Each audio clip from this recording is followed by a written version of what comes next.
Great. Well, we'll now move into our time for discussion with Matt Armbruster. And just give you a little background on Matt. He is in Lancaster County, Pennsylvania, which is about an hour and a half west of Philadelphia. And he's been married for 27 years to his wife, Michelle. And they have children that are aged 19, 21, and 23.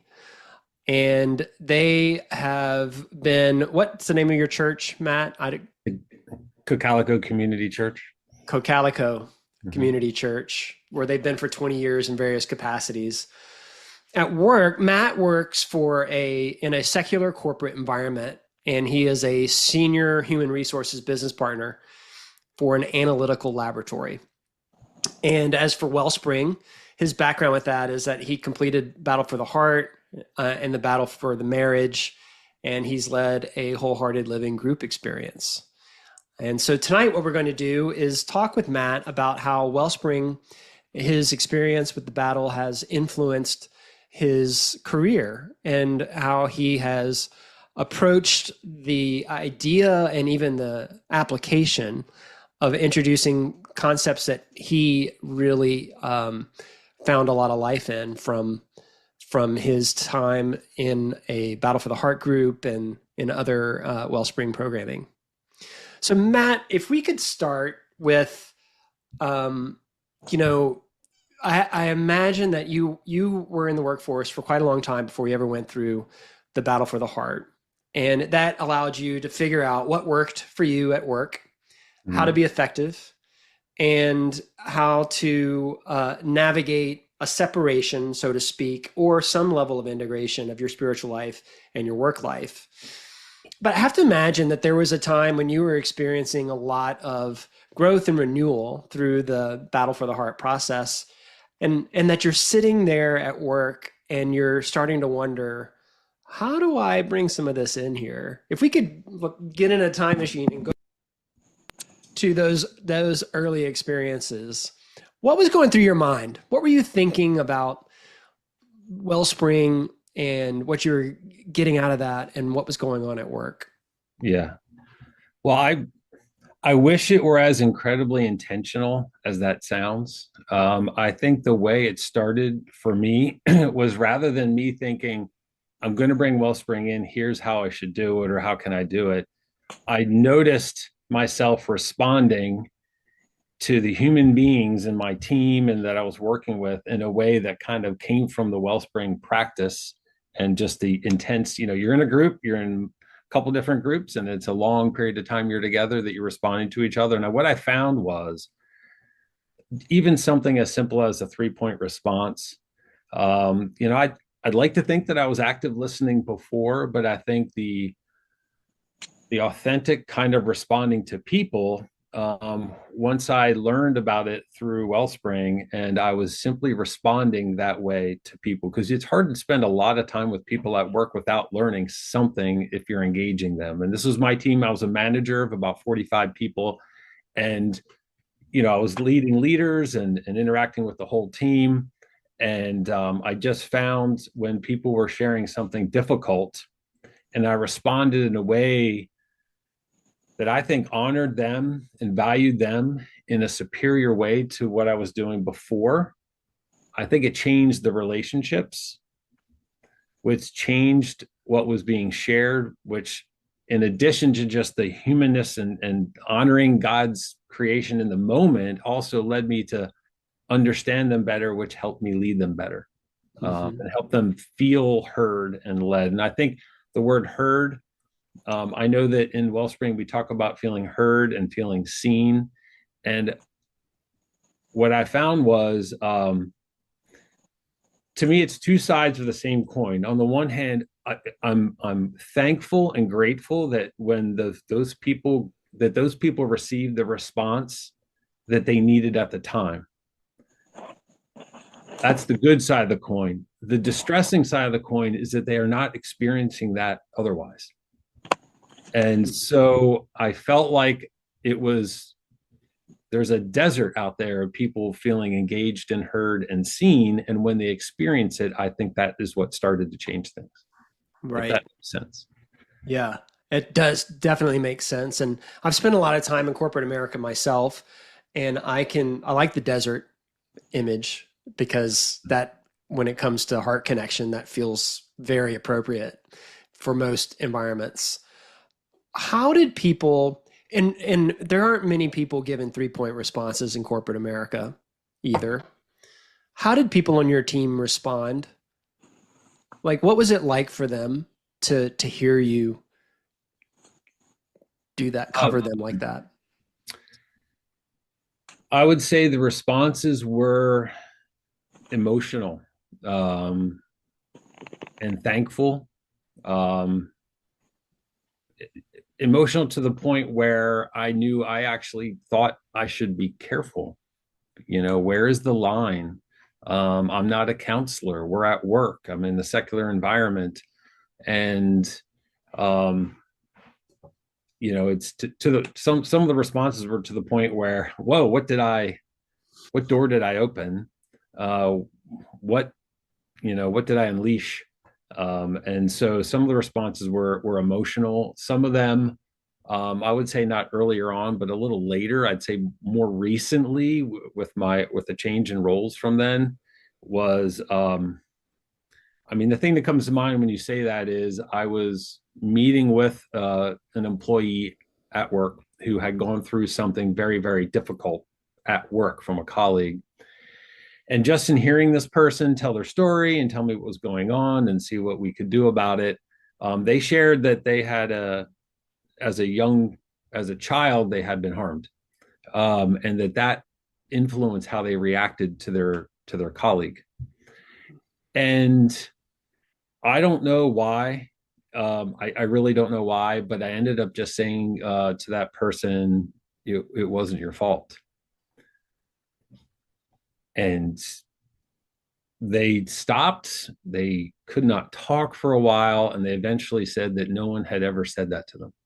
Whoa. This is an adult working in a laboratory, on with their life. And no one had ever sat with them and told them something they definitely needed to hear.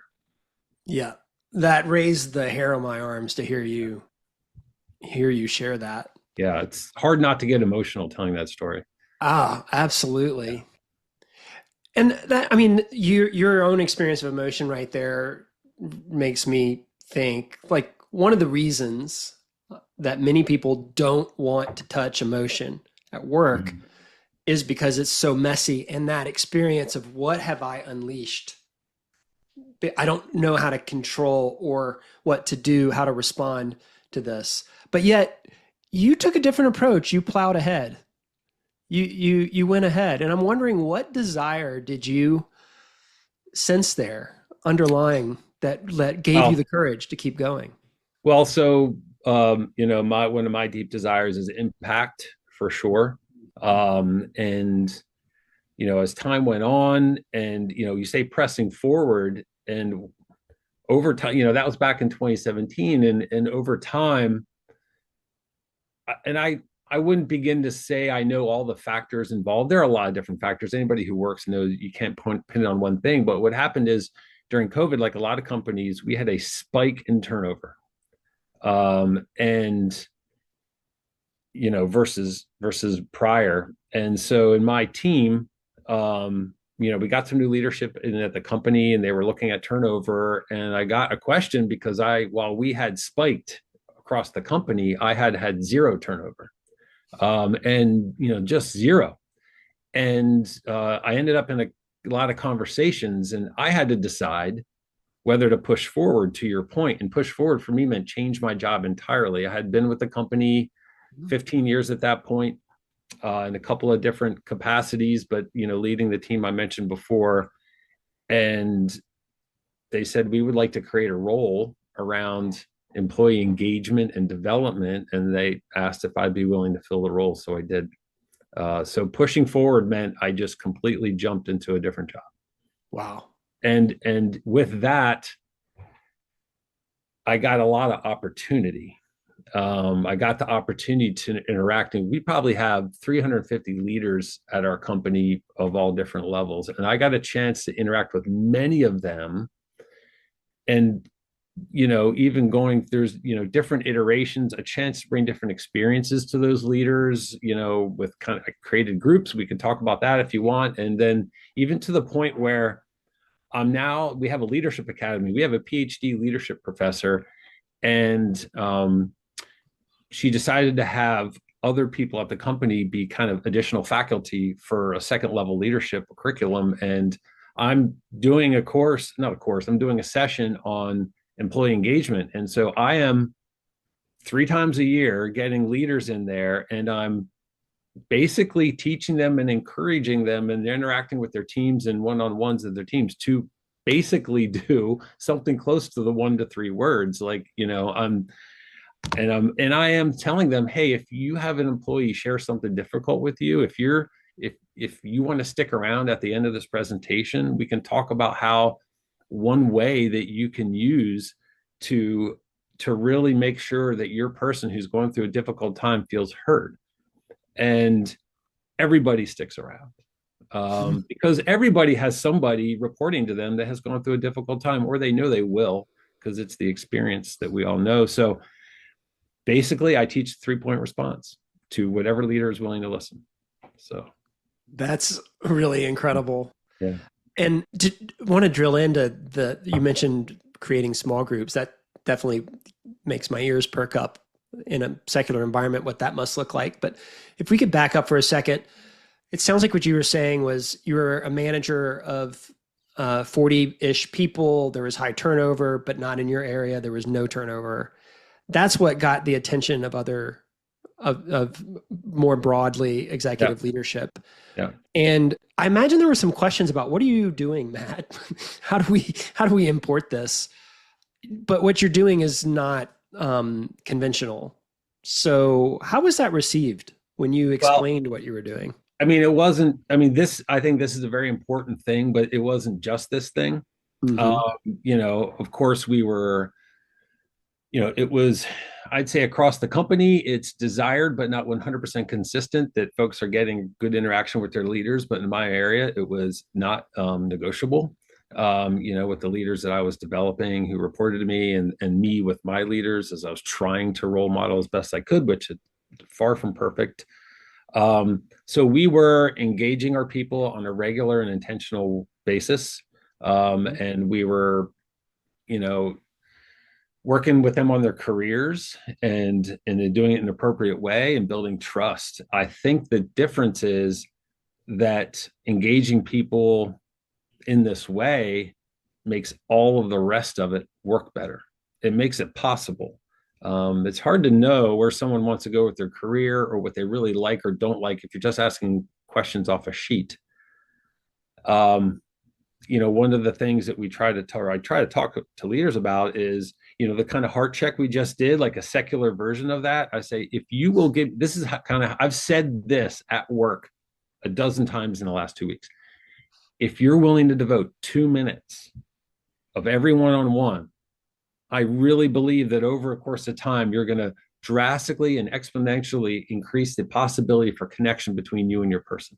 That's kind of what I say to the leaders, because I really do believe if you do the secular version of a heart check, every one-on-one with your person over time, and you're going to get lots of opportunity. And then we talk about how to engage them when that happens. So, and how to deal with some of the difficult things. The other thing is, in my current role in the HR world, which is only a few years, in the making here, is I get the chance to sit with employees, but also their leaders.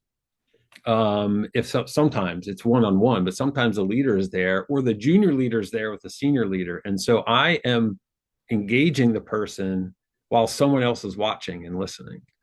And so I get a chance to show that leader one way that they could consider engaging their people. So did I answer your question, Nathan? I don't know. Absolutely. What kind of feedback have you gotten from people observing you engage somebody? I'd say a lot of folks aren't sure that they can do it. A lot of folks aren't sure that, I don't know if it's because I work in a building full of scientists. I shouldn't say that, but my background was in science, so I feel like I So you can say can. it, but um, so, but a lot of folks aren't sure that they have the capacity. And then that's when it's a good opportunity to talk about how it can kind of be simple. It can kind of be simple. Um, I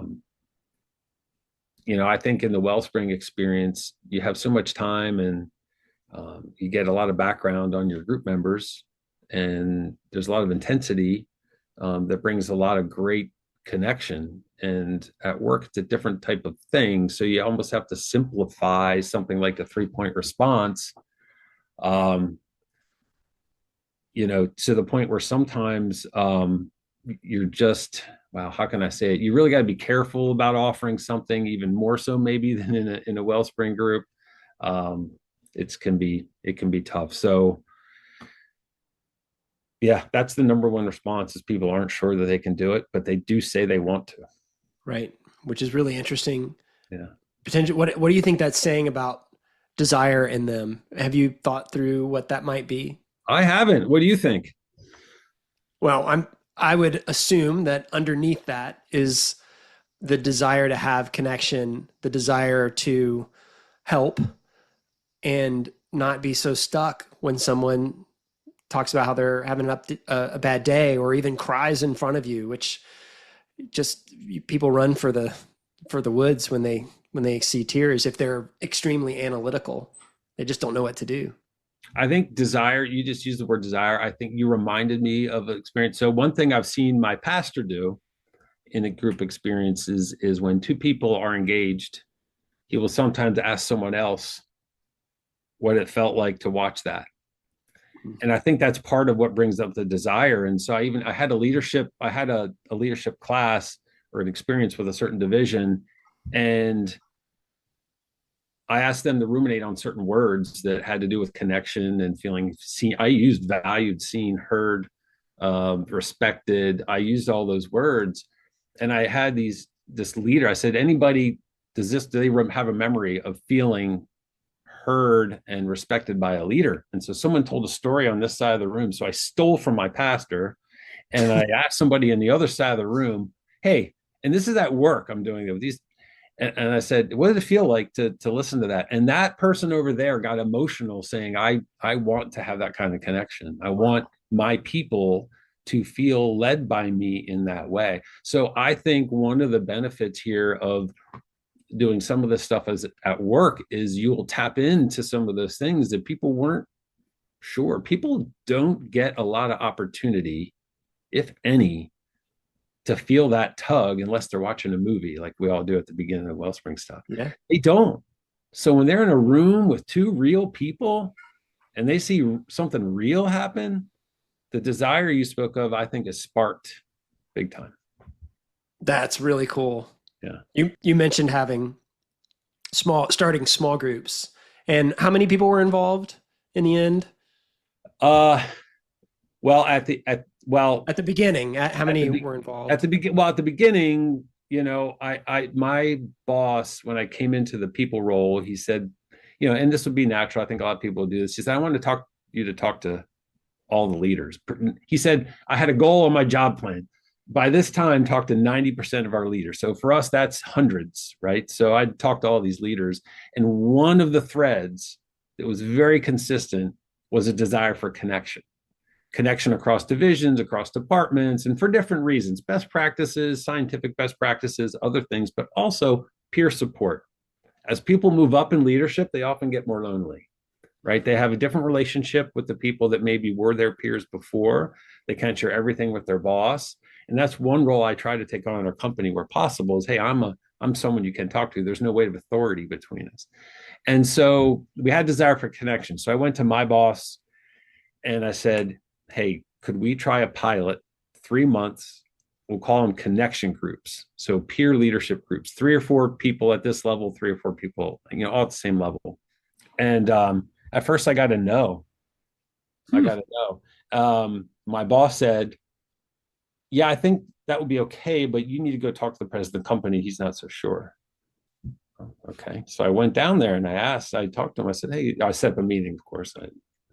I don't have high enough rank that You didn't just barge in and burst in his office and I what's didn't burst in and start throwing stuff. That this was Tuesday, so I would only do that on Thursday. So I think I went down there and I said have this. I told him about the idea. I said I know that my boss talked to you about it and you have some concerns. Can you share? And his concern was that we have a lot of great leaders, a lot of great people. He said, but what if you get a bad apple in the mix? That could be messy. I said, yes, that could happen. I said, yes, that's a risk.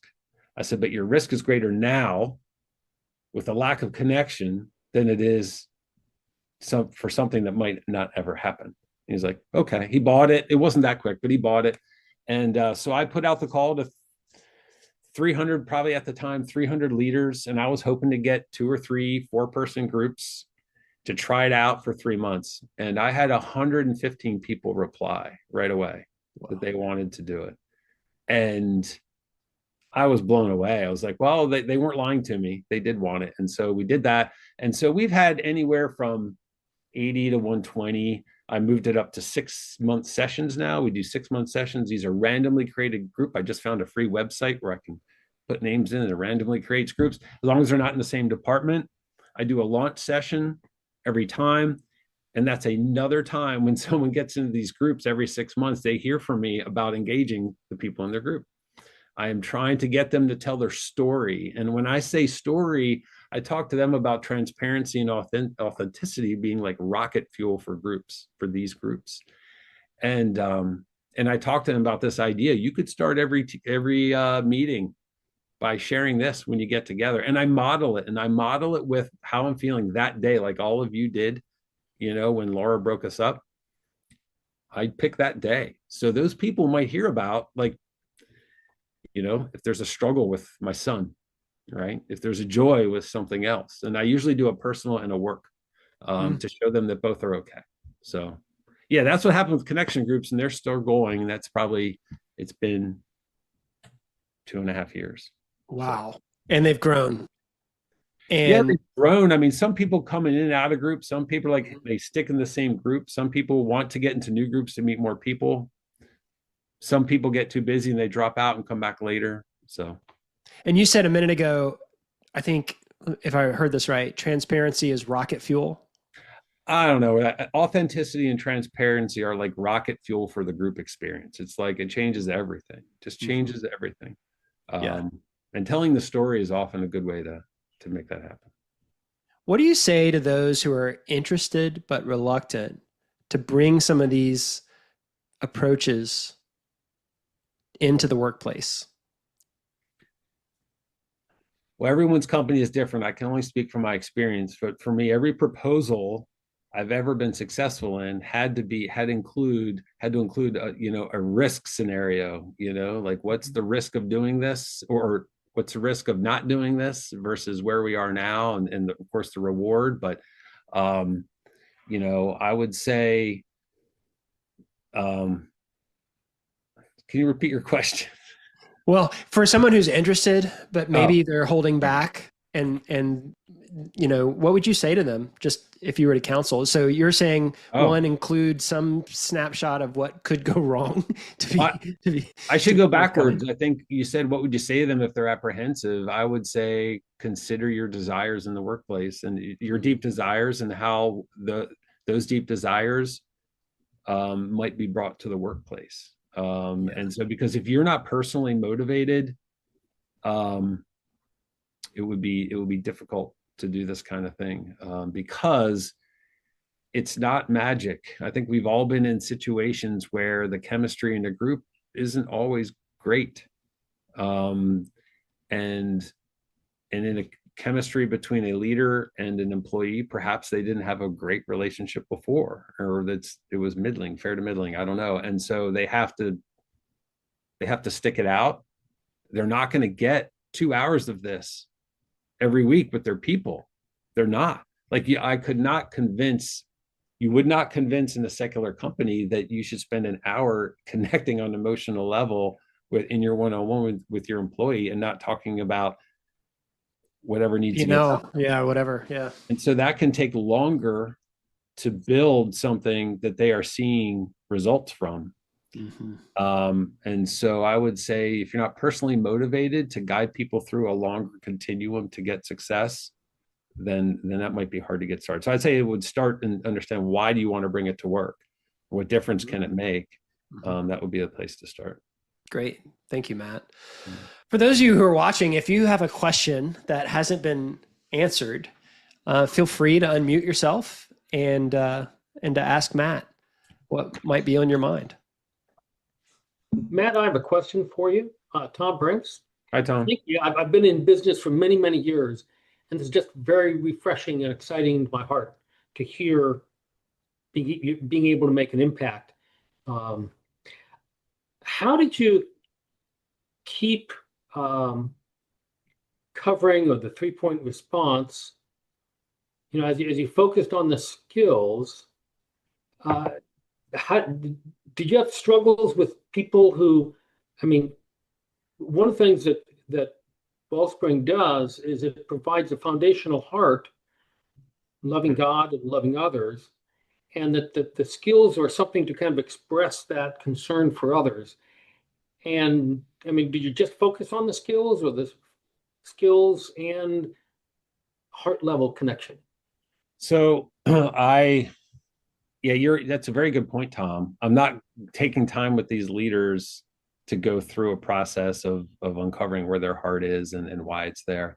I would say there is more of a heavy focus on this. There's more focus on the skill, but something I find myself saying at work a lot is, hey, this is the right thing for this human being. It's also the right thing for the business.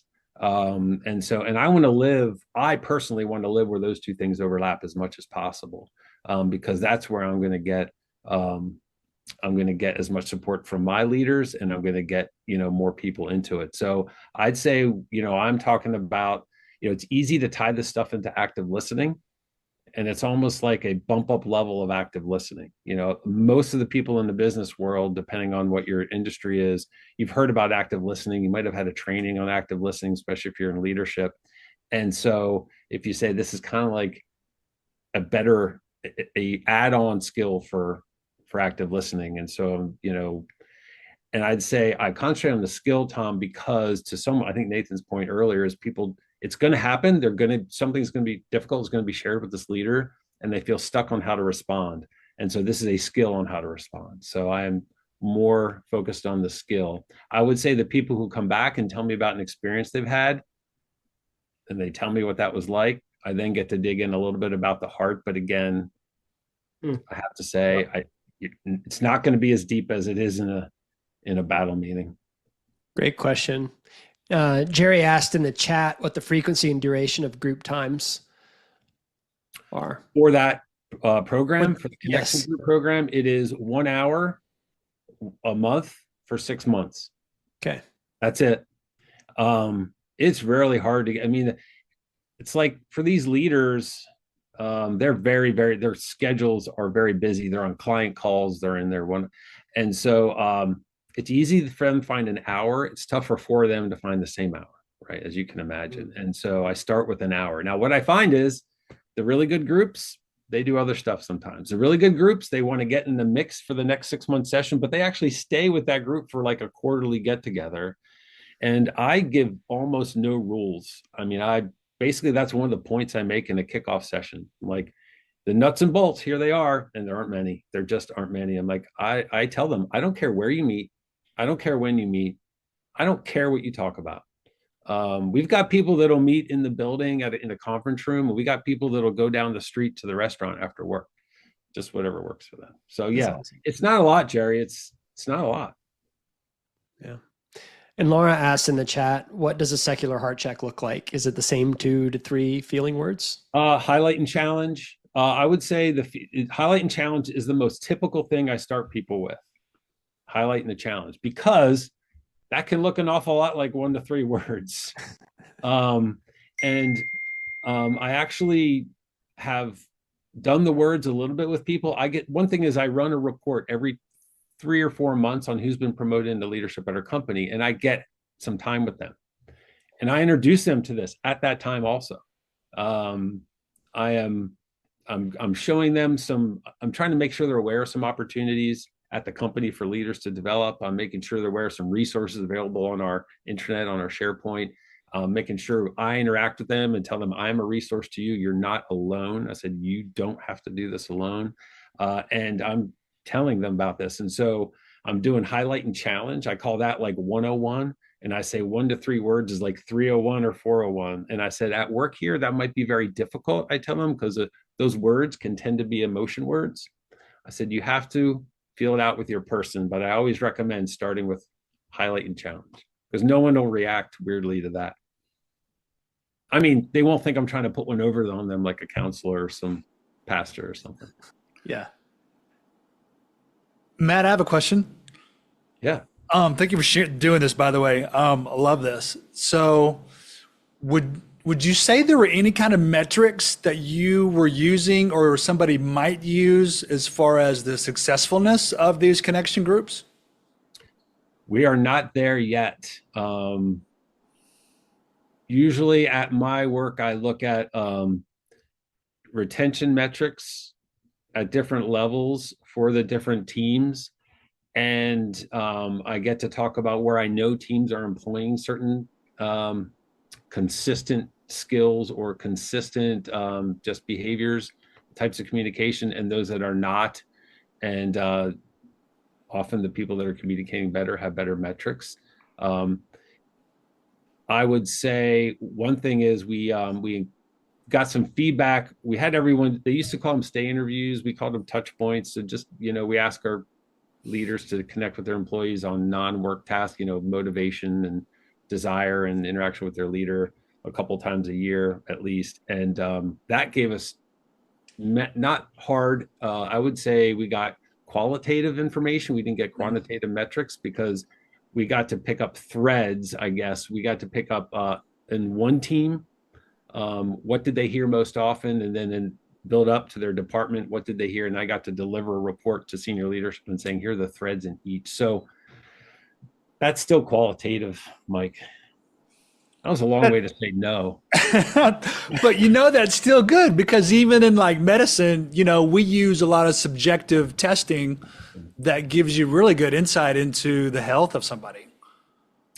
Yeah. I mean, we, one thing we do is I'd say the best, a lot of people do this, I know, is introducing or making sure your teams are doing skip level meetings. That's a great way to find out how a leader is engaging their direct reports. And so I try to convince as many of our leaders as possible to have skip level meetings and then have them happen down on through. Like if I'm talking to a vice president who might have 300 people reporting up through him, he's got a whole bunch of leaders at different levels. So I'm trying to convince him or her to have it themselves, model it, and then do it down through. I'm not always successful in that one. Cool. Thank you. Matt, I've got a question. Yeah, go ahead. Do you have any boundaries that you teach for leaders getting involved with employees, and that you don't cross emotional boundaries? Because exposing people who haven't gone through training at Wellspring, especially the secular world, I have a friend who's gone through battle and got fired by HR for loving people under his care too well. Yeah. I'd say that is, I have to worry about boundaries, Bob, for myself, because I'm in an HR role. And often when when I am talking with someone, it might be a very difficult time for them. They may be seeking some sort of protected leave because of an issue with their family or themselves, or something happened to them at work or what have you. And so I have to watch it myself.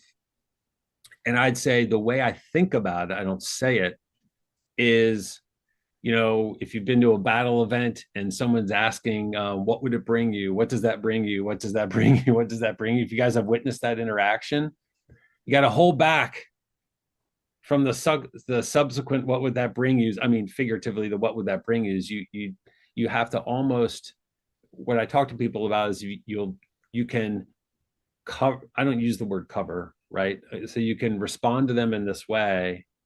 But you've got to be careful with follow-up questions. You want to give space and time, and safety. So I would say what I tell them is, you want to say, hey, you want to give them some kind of response that shows them they were heard and seen and not rejected. And you want to have a response, your own response, but give it space there. Yeah, And that's so good. if that makes sense, because one of the top, like I'd say, sorry, I'm just having memory. This was just about a month ago. I got called over to another building by a leader who someone was in an emotional crisis, right? So they had said some words to, not going to go into details here. They had said some words to their leader that made their leader concerned for their safety. And so I went to the room, and the leader was with me, and the employee was there. And one of the things that we did was we said, hey, if you need some time in this office, this room, you have it. We can be here, we can not be here. You can use that phone. That person, thank the Lord, had a counselor. That's great when that's the case. And they got to connect. So when things, I was able to respond in the way that we've been talking about, but then also find ways to give the person space and safety. And I'm kind of backing away from the real emotion. I'd say the deeper emotion. It's tough, Bob, because you want to. Right. You gotta want hold to. yourself back. I'm so encouraged to hear you have that on your radar and you're actively protecting your own heart from getting too far in. It's tough for me. I will be in a room also with I'm talking with men, with women. And so I don't want to come across in any way that would be inappropriate. That I have a fear of someone think I'm being inappropriate. That would be awful. I don't want that anyway. But yeah, it's harder, Bob, to talk to other people about it. I would say that's more situational. Yeah. Yeah. Great question, Bob. Thank you for that.